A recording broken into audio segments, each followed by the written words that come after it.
ಇದನ್ನು ಬರೆದವರು B.M. ಶರ್ಮಾ.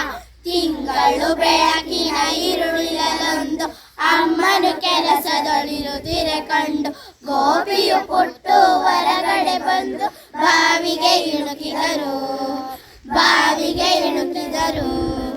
ಬಾವಿ ಚಂದ್ರನ ಬಿಂಬವ ಕಂಡು ಚಂದ್ರನು ಬಾವಿಗೆ ಬಿದ್ದನು ಎಂದು ಅಯ್ಯೋ ಪಾಪವೇ ಎನ್ನುತ್ತಲೆಂದು ಕೊಕ್ಕೆಯ ಹುಡುಕಿದರು. ಚಂದ್ರನ ಮೇಲಕ್ಕೆ ಎತ್ತಲಿಕೆಂದು ಬಾವಿಯ ಹಗ್ಗಕ್ಕೆ ಕೊಕ್ಕೆಯ ಬಿಗಿದು ದೂರದಿ ಗೋಪಿಯ ನಿಲ್ಲಿಸಿಕೊಟ್ಟು ಹಗ್ಗವ ನೆನೆಸಿದನು.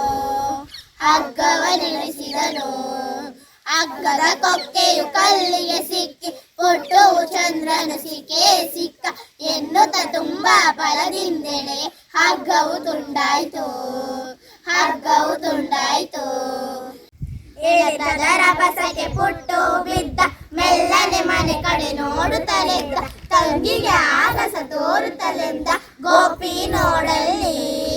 ಚಂದ್ರನ ಮೇಲಕ್ಕೆ ಏರಿಸಿ ಬಿಟ್ಟೆ, ನಮ್ಮಯ ದೇವರ ಬದುಕಿಸಿ ಕೊಟ್ಟೆ, ಅಮ್ಮಗೆ ಗೊತ್ತಾದರೆ ನಾ ಕೆಟ್ಟೆ ಎಂದೋಡಿದ ಪುಟ್ಟು.